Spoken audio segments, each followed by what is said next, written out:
Hi,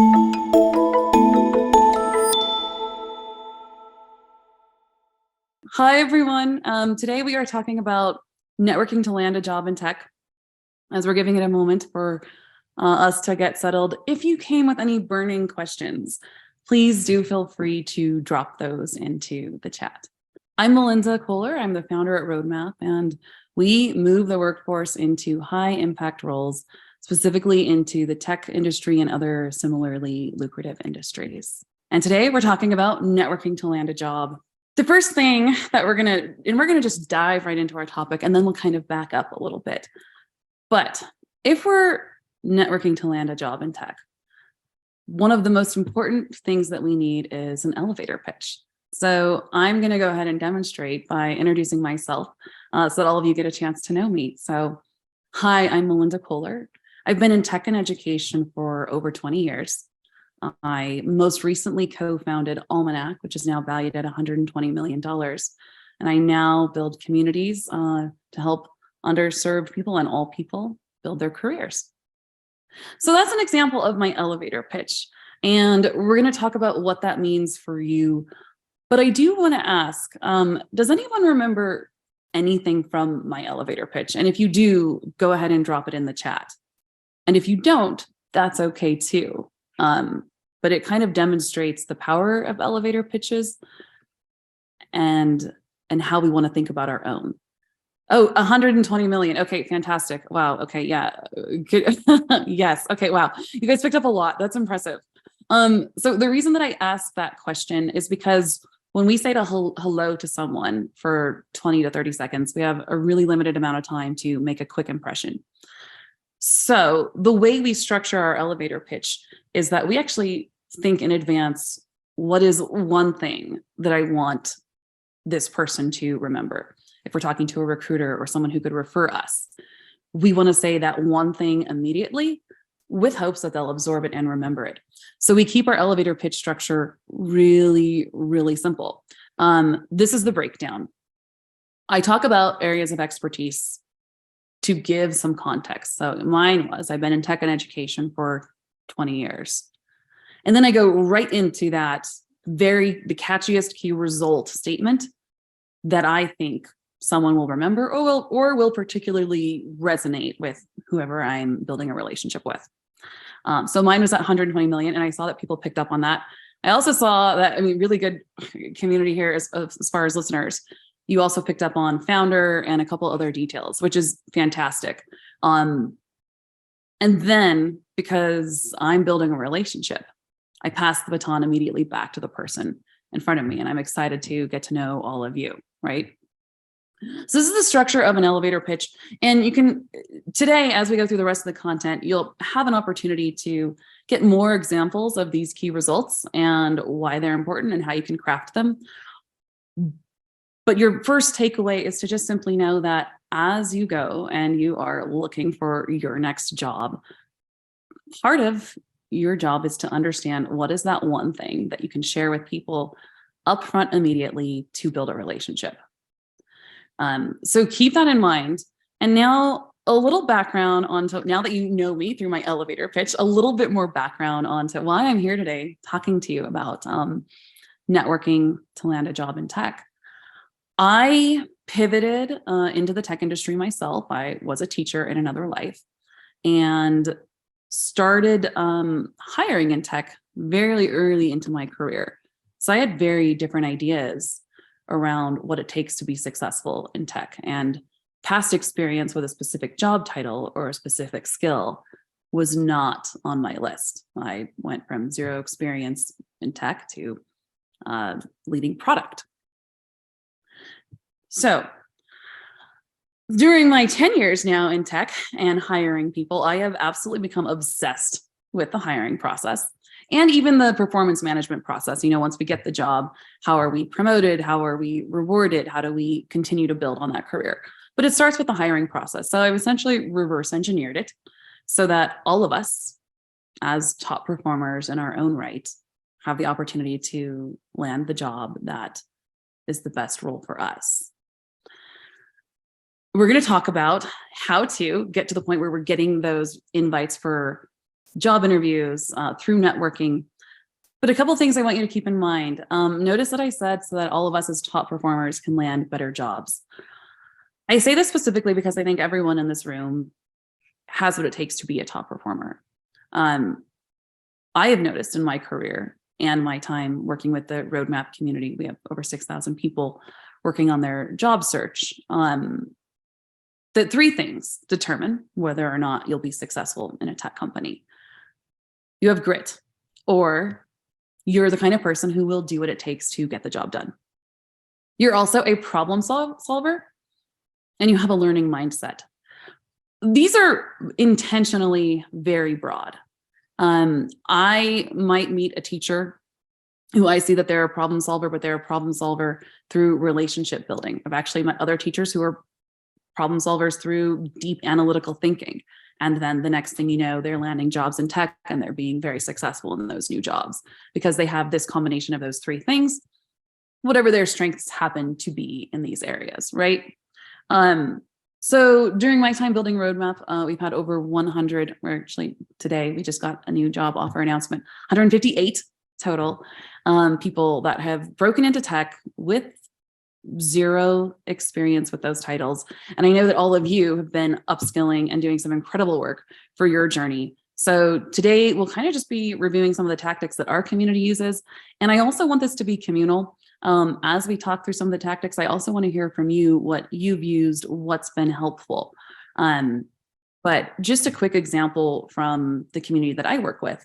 Most of us are women or people of color, and we're going from wherever we are in our career to a role in tech or tech adjacent. So Mary Rose had been laid off from a role or a project coordinator role in higher education. She was rating audiovisual equipment on a contract for 4 years. And in 12 weeks, following tactics that we're going to talk about today, she became a program manager at Harvard Business School's Entrepreneurs in Residence program with a 45.8% salary increase. So everything that we talk about today is based on proven tactics from other people who have gone and tested these and had results. It's very, very results driven. Just like your new job in tech will also be very results driven and iterative. We learn as we go and we take what works and then we continue to develop that. I'm going to stop for a moment because I kind of just shared a lot and I want to do a quick check-in, find out if we have any initial questions just on this premise of an elevator pitch or the overall journey of using an elevator pitch to break into tech. I'll give it a moment. And if not, okay. And also, if you do have questions along the way, feel free to drop them in the chat and we'll also have time afterwards as well. Okay, so we are going to just keep on going then. And we're going to dive right into what we came for. We're going to talk about networking to land a referral for a job in tech, which is the first step to getting a job. You've got to get an interview. When we think about our job search, a lot of us think about our resume, our LinkedIn profile. We might think about going on LinkedIn or Indeed or whatever job platform and applying.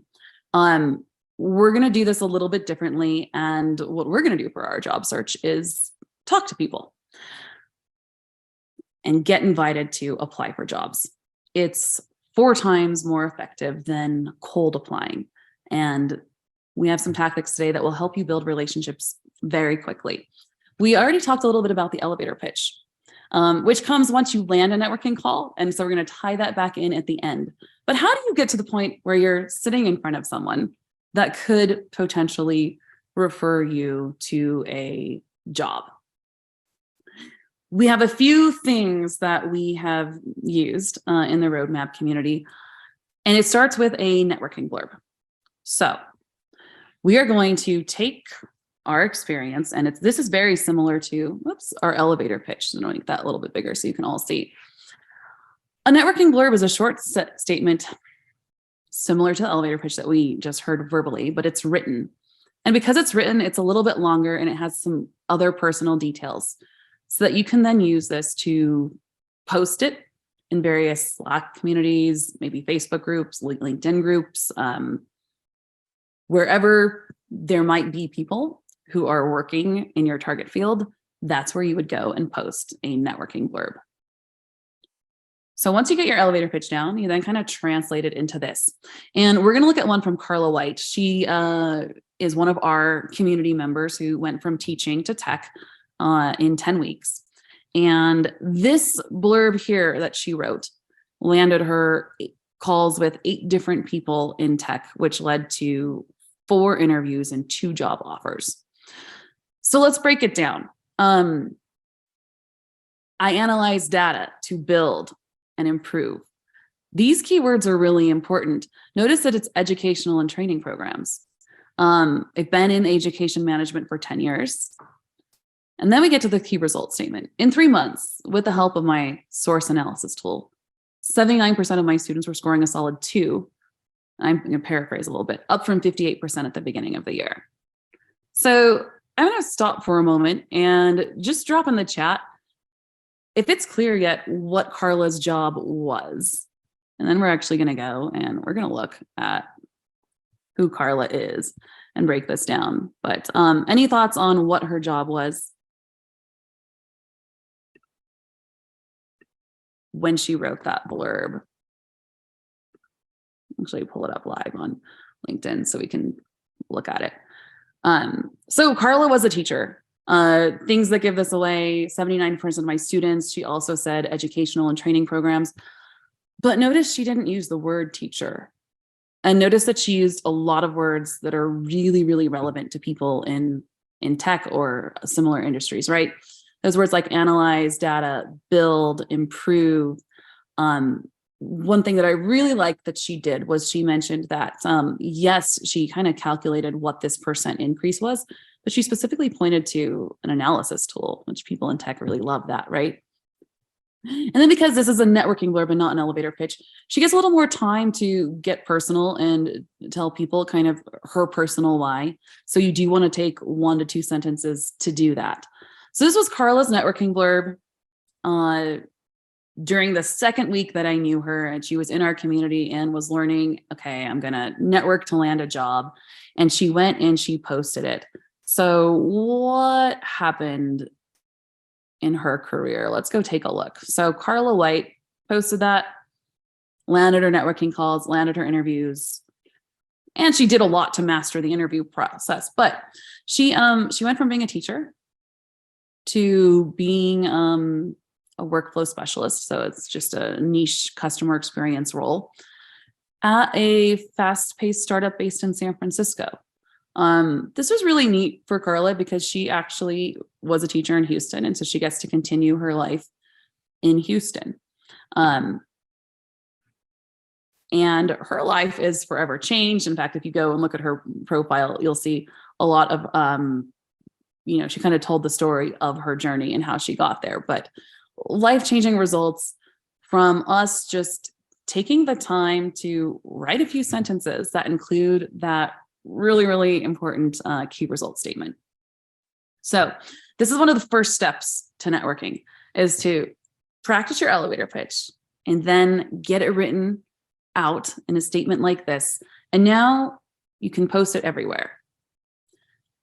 Once you have this written, and maybe you've shared it with each other, and when you do share it with each other, what you want to ask each other is questions like, hey, is there anything that you remember from my networking blurb? So, have a friend or a peer read it, look at it, and then stop sharing the screen. And then that magical question that I asked, do you remember anything from my elevator pitch? Just say, do you remember anything from my blurb? If a human can remember it, then that's a really good sign that you're building a networking blurb that actually shows who you are and what your value can be. So once you get to that stage, you can customize this to conduct a thorough networking process. So you've got your blurb that you can post anywhere. It's sort of your generic version. And now you're going to use it to run a networking process. You're going to reach out to recruiters in your target field. And you're going to customize it. Our tactic for reaching out to recruiters is to go to the LinkedIn profile of a recruiter, if you're reaching out cold, that is, and click connect plus add a note. And then your note looks something like this. Hi, Melinda, I saw you're hiring at Roadmap. I've been working with communities or customers for X years. And then that key result. Recently, I did this thing that you care about. And I'm excited to connect and learn more about the team at your company. It's as simple as that. It's short, it's simple. You're assuming a relationship. You're using casual language, but you're also using some stats, right? That key result. The casual language makes this much easier for someone to respond to than a formal, hi, I'm looking for a job. I saw that you work at this company. I would like a job referral. That's a lot for someone to say yes to. But if you keep it to, oh, you're working on these things, I've been working on these things, it really makes sense for us to talk. People are going to want to talk to you. I'm going to check the chat because I see a couple of notes here. Okay. Connect me earlier on LinkedIn. Yeah. Okay. I see that. Yeah. Great. So notice it's casual language. You're almost going in and you're reaching out to people as if there's already a connection. And that connection is because we have similar interests. So let's say you're reaching out to a recruiter. When you're reaching out to recruiters, you are going to specifically you can specifically say, I saw that you're hiring for this type of role at this specific company. When we customize this for outreach to employees, it's slightly different. So the power in your job search and your networking is going to come from reaching out to a couple of different types of contacts. Recruiters, definitely, because you're helping them do their job, but also people who work in your target industry or even in your target role. Reaching out to them, building a relationship, and giving them the opportunity to refer you to a role.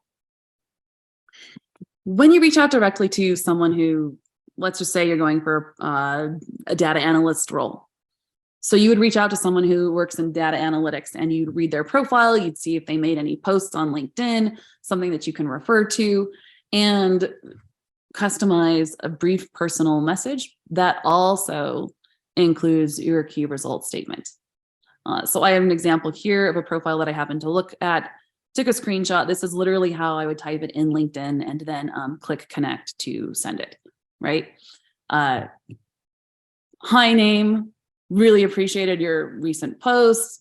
I've been working in similar areas. I recently accomplished this key result. Very curious to learn more about your work. It can be as simple as that. If you're sitting here and you're thinking it's really tough to go and send a note like that, one thing I want you to keep in mind, most people who are at work day in, day out, doing their jobs, don't get the opportunity to feel very excited about the fact that, oh, I'm working as a data analyst or a project manager or whatever it might be. For you and I, it could be our dream job, the best thing ever. But for them, it might just be a humdrum routine thing. And if you go and make them feel like they're a rock star because they're doing something important and something that you care about, they're going to be excited to hear from you. You're almost doing them a favor. So we're kind of overcoming that, oh, I'm going to reach out to these recruiters. I'm going to reach out to these people who work in this field. They don't really care about me. Actually, they feel the same way. Like, well, nobody really cares about me. I'm just the project person at work, and there are all these engineers who are rock stars or whatever it might be, right? We all wake up every day and we go and do our thing, and we don't know what our superpowers are and how important we might be to other people. So you going and letting those people know, like, hey, I see you, you're doing this really cool thing and I want to learn about your work. They're going to respond. I know this because we've been testing it, but it's also just human behavior. People like to know that what they're doing is important in the world, right? So that's how we would approach that if we are talking to an employee. So let's keep going. And now we have done our outreach. So we reached out to recruiters, we reached out to employees, and now someone has said, yes, I want to talk to you. Let's hop on a call. Well, what do we do now? So now let's talk about actually conducting that networking call so that it can build a powerful relationship in a short amount of time and even lead to someone saying, hey, I'd like to refer you to a role. So your networking calls only need to be 15 minutes. You're giving your time, someone else is giving their time. You don't know each other yet. In this 15 minutes, okay, I see, Nicole, that's a great question. So you were the go-to person. Yeah, that's a great method. And what I would say is go and test it. Send that a message similar to that to a few different people and see what happens and see what results that you get. Great idea. So now Nicole's gone and sent that fantastic message where she specifically references something that she heard about the person and why they're the go-to person to talk about this topic. Really great way to build a relationship. And so this person says, yeah, Nicole, I want to talk to you. Okay. So you're going to get a call, 15 minutes. The most important thing in this phone call is to just listen. In fact, the most important thing that we've done together so far is all of you reflecting back what I said in my elevator pitch. So to get to a point where you're doing active, genuine listening, you do need to conduct a call and a little bit of a process to get that person to open up. So at the start of a call, you're going to have something in mind to build rapport. Maybe you're like Nicole, you researched on LinkedIn, you have some verbiage around, yeah, I've really heard you're the go-to person to talk to about this topic. Great. Maybe you saw a post that they made, a company they worked at, something to reference other than just, oh, you're in San Francisco. What time is it there? I'm over here. Okay, we're now on Zoom together. Great. And sometimes when we're thrown into a situation and we don't have a chance to research, we can lean into whatever we want to talk about. But ideally, we'll go and we'll find one quick thing that we can mention to quickly build a relationship. After we build rapport, we acknowledge this is a person and why we're excited to talk about them. We go into our elevator pitch. Our elevator pitch ends with us inviting them to share theirs. So mine was, I've been in tech and education for over 20 years, recently co-founded Almanac, now valued at $120 million. And I'm really excited to learn a little bit more about you. So I cue the person. So now they're going to give their 30-second elevator pitch. And here's the real fun part. They give their 30-second elevator pitch, and now I'm going to ask a kickoff question. I'm going to acknowledge something they said, like, oh, wow, that's amazing. You've been working with, customers and sales pipelines for so long. That's something I'm really interested in. And here's the kickoff question. How did you get into that field? How did you get to where you are now? You can have a few different ideas of a kickoff question in your mind. My two go-to are, how did you get into your field? Or what's the biggest challenge you're working on at work right now? To just get the person talking. It works.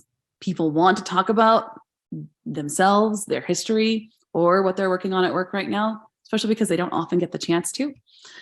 So your job is to just keep this conversation going for 8 to 10 minutes. Ask follow-up questions, show enthusiasm, share your own background as it makes sense to build trust. But after 8 to 10 minutes of listening, and remember, only needs to be a 15-minute conversation, you're going to build a relationship to get referred by summarizing and reflecting back what you just learned.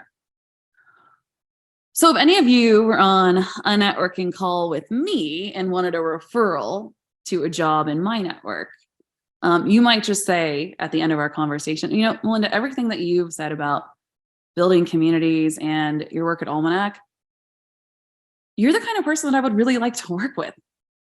In fact, I saw that one of your contacts is hiring over at this company, and a referral from you would really mean a lot.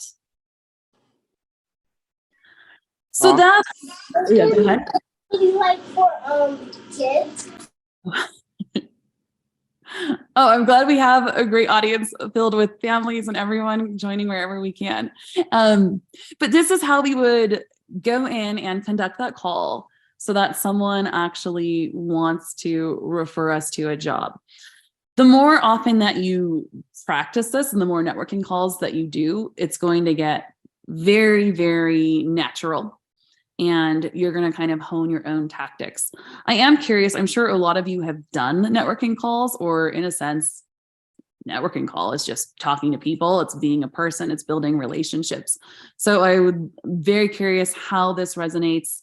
If there's any, I especially like challenges to the process. You're hearing this and you're thinking, actually, I've tried it this way and it hasn't worked. This is how we all learn. So curious, I'll give it a moment to see if anyone wants to chime in before we move forward. If you've done a networking call, how did it go? And if not, and you're thinking about the calls that you've conducted in the past and you've got some ideas that you want to share, do of course feel free to reach out to me afterwards. And we'll keep going because we have a lot of great content to get through. So let me share the screen again. And we're going to do a quick recap of what we've talked about so far. We've gotten to the point where we are conducting a networking call. We kind of talked about how we're going to conduct that networking call. This is all part of a larger process. So let's pull back a little bit now that we've seen the tactics that are really the goal that are going to help drive our job search. What does our job search process actually look like? Your job search process should start with a networking call. And you're doing a lot of work to land those networking calls. So we've kind of listed out the main tactics that can help you get in front of people who would be excited to refer you to a job in tech. We talked about writing that networking blurb. We recommend during your job search that you commit to 3 networking tactics a week. So choose the 3 each week, and you're kind of testing new tactics each week as you go through this cycle. If you're posting a networking blurb, don't post it just once. You might not get results. Who knows? Maybe you post it in a Slack community that's really busy and 10 people make posts right after yours and yours just doesn't get seen that day. So our recommendation is post your networking blurb in 5 different communities. And throughout your job search, you're probably going to want to post it about 15 times. Sometimes you're going to go back to the same community and post it again, maybe with some different tweaks. But if you consider 5 times, that's almost like Monday through Friday that week. If you're testing your networking blurb, you're going into a different community and you're posting your networking blurb once. Great news, you've already written it. And you've shared it with each other, so you've already gotten some feedback. And then as you go out and post and see reactions in the real world, you can always tweak it. So that fear of just getting it out there, kind of rethink that fear of not getting it out there. What happens if you do nothing today? Well, nothing's going to happen, right? So we're going to turn that fear upside down and we're going to say, well, what will happen if I post this? And I can tell you, I've worked with, oh my gosh, the number of people in our community who've posted networking blurbs is over 500. And I haven't had anyone come back and say, someone was mean to me after they saw my networking blurb. Someone said something negative. The worst that has ever happened is that they just didn't get a response. And then we go and we tweak it, or they post it in a different community, right? So consider that. And we also talked about that outreach we talked about specifically to recruiters and employees, but also add leaders to that list. And it's very similar outreach to what you're doing with recruiters and employees, kind of the same thing. The reason you're reaching out to all 3 types of these people is to leverage your relationship building across the different hierarchies that exist in a company and just get a lot of people talking about you. So you're talking to some recruiters at this company, you're talking to some employees over here, you're talking to some leaders over here. It does create a lot of energy behind who you are, and soon you will start getting called for referrals. I'll also say definitely lean into your current network. As you're spending time in LinkedIn or Slack communities or Facebook groups, wherever it is that you find that there are people in your target industry spending their time, you might also just see people posting jobs. This is certainly happening on LinkedIn all the time. People making posts about, oh, I'm hiring for this role. Go and reply to those people. Those are great connections and great ways to build relationships as well. So this is the networking process to land a job. This is kind of what it looks like when it's laid out. We conduct our job search in 10-week cycles. So in the first 2 weeks, we are taking the time to make sure that our networking blurb, our resume, our LinkedIn profile are optimized. Then we start our networking. Typically, this is going to lead to a lot of phone screens and get us through the interview process to an offer. But if we get all the way to week 10 and we're not seeing offers, we're going to go back and we're going to tweak different parts of that and figure out what's going on so that we can get that offer. Just a little bit more background on this job search process. We say it starts with a networking call, but that doesn't mean that you're not applying to jobs as well. But what we want to do is that grueling work of applying to 20 to 30 jobs a week isn't very effective. Gear that towards your networking activities. And then for your actual job applications, you're applying to maybe 3 to 5 jobs a week that you're particularly excited about. And as you do, you are also still going to try to get a referral for the role at that company. So we're networking, we're getting referrals, and then we get into our interview process. There are very specific tactics for acing every stage of the interview process and landing that offer. The one tactic that all stages of the job search have in common comes back to the elevator pitch that we talked about, which we had all pointed out has that 120 million stat in it. That's a metric, right? So to move forward in your job search, you need to know your metrics, your key results, and it's going to power each of these pieces of the process that we have talked about. In fact, I'm going to share my screen real quick so we can look at that visual again. So that key result is going to power your elevator pitch, your networking blurb, your outreach, and your networking call. It's also going to optimize your resume, your LinkedIn profile, any materials that you share out in the world. So before I go on, if we can jump into key results, but I also want to take a pause. Bill, great to see you. Did you have any questions? Oh, no, just wanted to turn my camera on. So welcome and thank you very much. Yeah, absolutely. And this is a communal session. Feel free to join with camera or mic, especially if you have any questions about the process. And I guess I will say, Bill, while you're here, when you consider that it's time to land a job, what are some of the first steps that you take? So let's come back to our process and tie it all together. High level, whoops, just a moment, I've got some Zoom controllers in the way. High level, this is how we're going to land a job. We're going to conduct networking calls, turn those networking calls into referrals or someone saying, yes, I want to interview you. I want to recommend you for a role. Then we're going to start our interview process, and then we're going to get to the offer.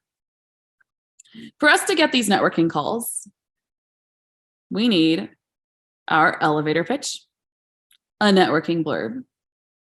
We need to do our outreach to land the networking calls, and then we conduct the networking calls. The backbone to all of this is that key results statement that we all heard in my elevator pitch initially. But let's talk a little bit more about key results, because you notice that the networking blurb example that I showed you has a fantastic key result in 3 months.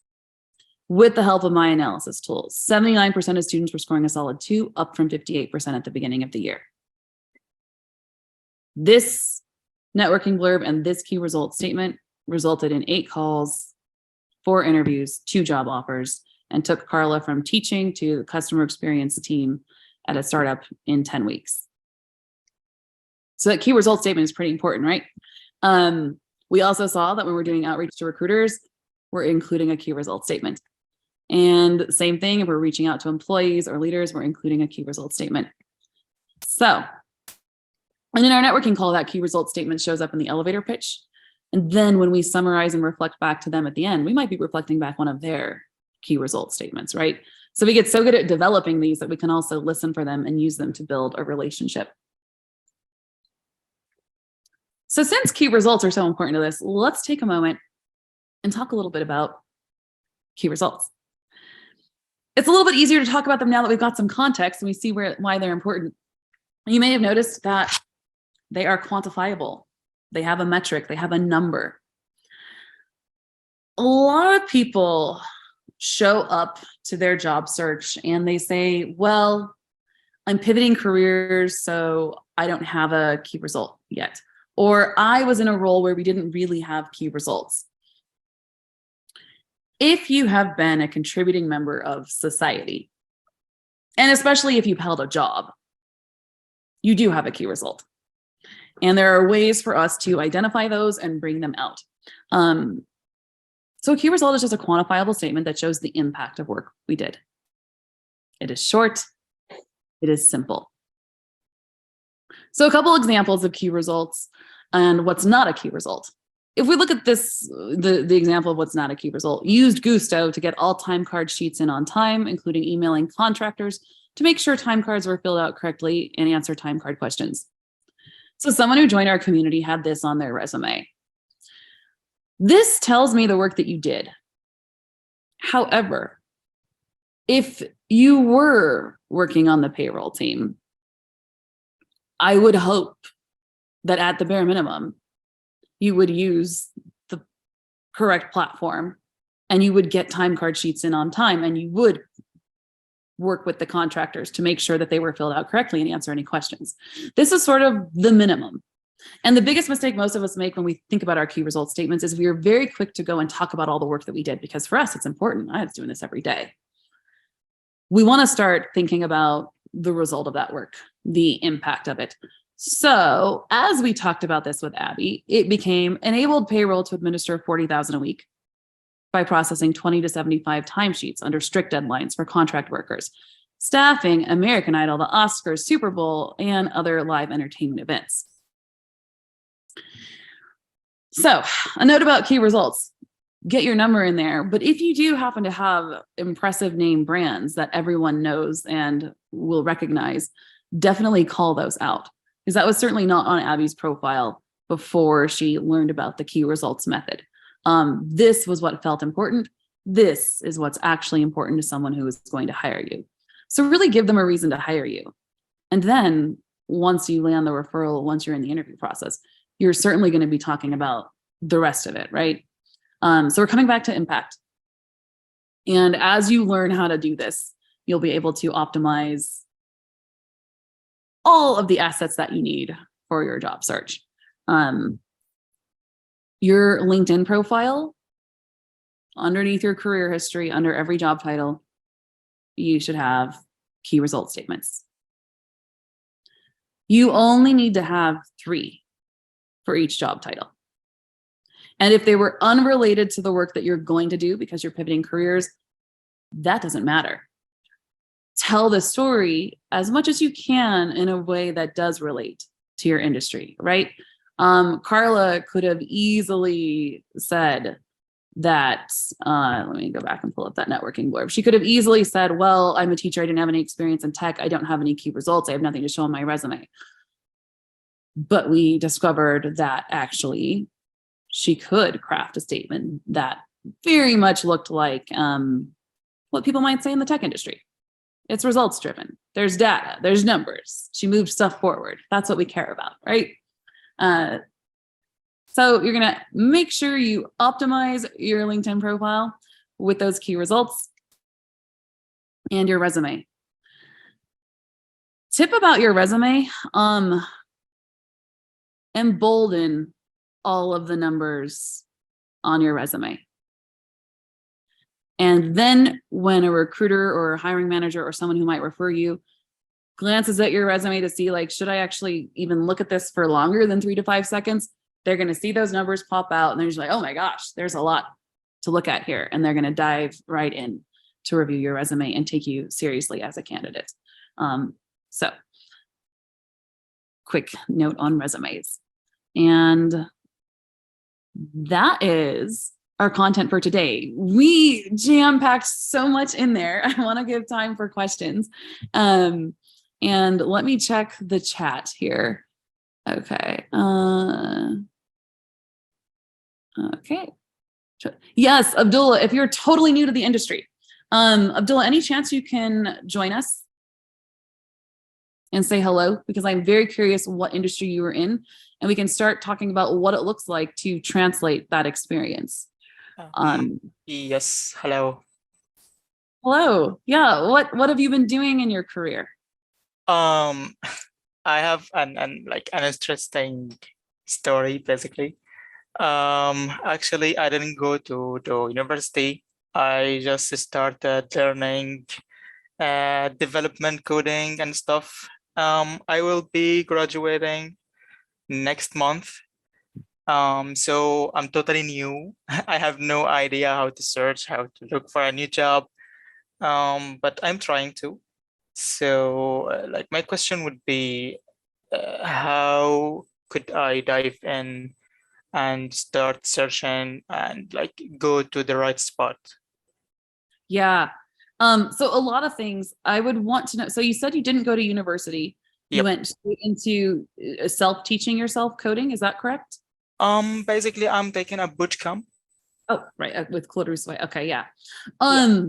And did you happen to, just so that I know exactly the full picture, did you have any jobs before you started this boot camp, or did you just kind of go from being a student to being now I'm in a boot camp? Actually I did work, but it was like totally a different job from coding. It was a translator, so that was like a big difference. Yeah. How long were you a translator? Maybe for 2 years. Oh, nice. Yeah. So I'm in Turkey currently. I translate between English, Arabic, and Turkish. So that was I was working on. After that, like I decided to be a developer. So yeah, I started coding. Yeah, I love that. Just so you know, you should definitely build that into your story. You'd want to say something like, I'm a very analytical person. In fact, for 3 years, I've been translating amongst 3 complex and very different languages. And that really inspired me to go in and learn the language of coding. And I then talk about your bootcamp experience. I've learned X, Y, and Z, or worked on such XYZ projects, like state them. And then you pass the baton back to the person in front of you. And, I'm really interested in learning more about what you're building. But you want to go and join. There are so many communities right now for people new to engineering roles. Go and join them on Slack. See what people are talking about. Post your write your networking blurb, using some of the best practices from today, and post them in communities also where people are hiring. People will respond to you, and they will want to talk to you, and all of your experience is relevant. So great questions. And there's probably like some more specifics that I learn a little bit more about you that we can kind of get into. And I do want you all to know that you are invited to email me, reach out. And so we'll come back to that one. And Howard, want to take a moment to say hi? Hi, can you hear me? Yes. Did you have a specific? How you doing well. Did you have a specific question today? Oh no, I'm sorry. I'm actually one of the guys that actually came in late as well. I apologize for that, but I just wanted to come in. Yeah, I'm more so kind of. I've had various different experiences in the past, but my main thing, I'm also in web development, software engineer myself, and one of the things I'm also in a boot camp just to refresh all of my knowledge of that right now. Over the past few years, I've had issues when I did get into interviews. More recently, the last 2 years, after revisions of resumes and things like that, haven't been able to land those interviews. So, and I know you talked a lot about the networking blurb. I've had so many revisions before.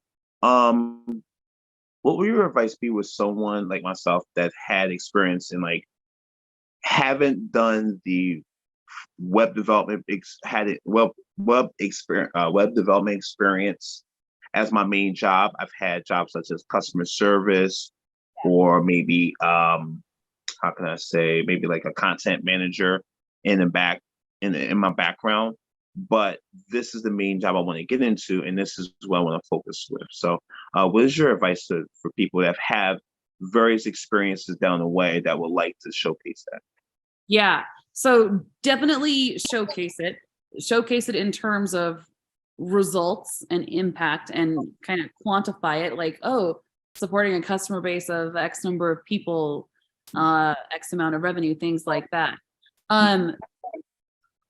And then just to make sure I understood what the specific challenge in the process now, and let's actually pull up the process. And what we're about to do is how I want all of you to think about your job search, because it is a very process-driven process. So just to clarify, did you say that you are landing interviews and networking calls because you've done tweaks and now you're not sure what to do in the interview, or just so I understand where the big challenge is right now? Sure. Actually, they're a little bit different than how you have it with the networking calls. So I'll kind of put a year into it. Like last year, I did reach out to a lot of people, recruiters, people in the industry. The number of networking calls, goodness. I mean, I have a notion, but we don't have a lot of time. I would say approximately probably like 35 to 40 people I reached out to last year, including contractors, things of that nature. Only probably maybe 3 or 4 were referrals. I believe I did get to 1 phone screen, but I didn't get any interviews out of those, however. Okay, got it. So we'd want to go back and take a look at your networking blurb and make sure it does have a key result related to your work with coding or your passion with coding. Okay. We would want to give some context and show years of experience doing work where you at least are aware of impact and working with teams. Mm-hmm. I just checked in with an engineering manager this week who is actively interviewing boot camp grads. And he said that as far as everyone still needs to learn and they can talk about their skills, and that's great. But what really disappointed him was that he would say, okay, so what are you doing right now to keep learning? Like, what are you interested, what are you working on right now? You completed your boot camp. So what are you, obsessing over at night? What code are you thinking about? And people wouldn't have an answer. He said that the most important thing for him was to see that, like, okay, yeah, everyone completed their boot camp. And now what? Are you the person that's like hanging out in 3 different Slack communities with engineers, seeing what they're working on?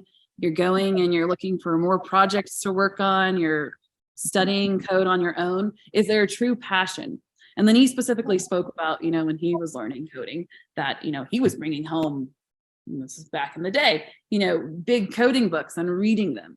And he's just like, I want to hear what people are curious about, where the learning kept going and where the passion really lies.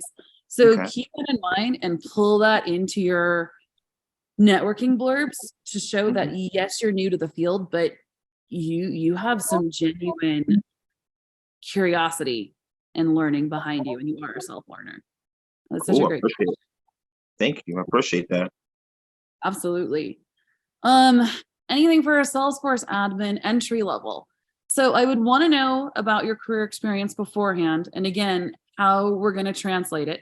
Remember, no matter what we did in life or work, if we have work experience, there is a way to think about it in terms of impact, results, numbers, which is what really speaks to people in tech. If you can show people in tech that you understand iterative processes and that learning mindset, they're going to want to talk to you. So I'd want to know that. Hello, Perkins? Oh, Felicia. Oh, excuse me. Okay. Sorry, I was answering, finish answering Perkins. Hi. Let me finish answering the question in the chat, and then I want to talk to you as well. So just Salesforce admin entry level, lean into any career history that you do have, also lean into the fact that everyone needs a Salesforce admin, and lean into what we just talked about for engineering. As you write the networking blurb, as you send those messages, make it clear that you are still learning. This is not just a one time I learned it and now I'm looking for a job. It's like, no, I'm just obsessed with all these workflows you can build in Salesforce, and let us know what else you're working on. And then Felicia, yes, would love to hear what kind of brings you to us today. Thank you, Melinda. Hi, everybody. First of all, actually, I would like to thank you for these great tips and advices. I am Salesforce developer, and I had previous CRM experience for 2 years before I jumped into the Salesforce. That's why actually I switched. And I have started my job searching after Thanksgiving, I should say. And I am trying to reach out some recruiters on LinkedIn. I'm trying to post some useful posts actually. And in the last week, many recruiters reached me out via LinkedIn actually, but it ends up actually scheduling a meeting. All of them, I should say, that are looking for people who had experience more than 5 years old. That's my challenging point, actually. Even if I think that I'm really quick learner and I'm passionate for Salesforce, I couldn't get any technical interview yet. That's my issue. I would like to show my skills and my experiences, but after they hear that I have less than 5 years of experience, they don't want to follow, actually. So I was wondering what could be your suggestions or thank you. This is such a great question. There are going to be people who, oh yeah, it has to be X years of experience. Keep in mind, though, when they say this, that it might not necessarily be lack of experience. Let's go and ask ourselves, what do they really think experience mean? Is it like you can make decisions quickly, you can learn quickly, like what is the task at hand and how quickly can you do it and know about it? But also just remember that they have to have a reason to reject people. And so the hiring process is based on rejection, right? I'm gonna post a job, I'm gonna get 500 people excited about it, and then I'm gonna reject 499 people. That's unfortunately the process that we live in. So we've got to think about our offer criteria. So I would want to understand a little bit more about what you're saying. Just a moment. In these phone screens, because it sounds like you said you are getting to the phone screen and then not moving past that. Is that correct? Yeah. Okay. That's correct. You're getting to the phone screen and then they're saying you don't have the experience. So I'd want to revisit your elevator pitch and find out what are you saying in that first 30 seconds to get them excited about you. And what you say in that elevator pitch can largely conduct the direction of the conversation. If you give a key result statement or show something interesting about your knowledge of Salesforce, get them interested in that. So they're following a script. Oh, okay, do you have X years? Do you have this? And they're trying to just ask you questions to fill you out as a candidate in their little system. Your job is to create new excitement, actually break them from their process, create new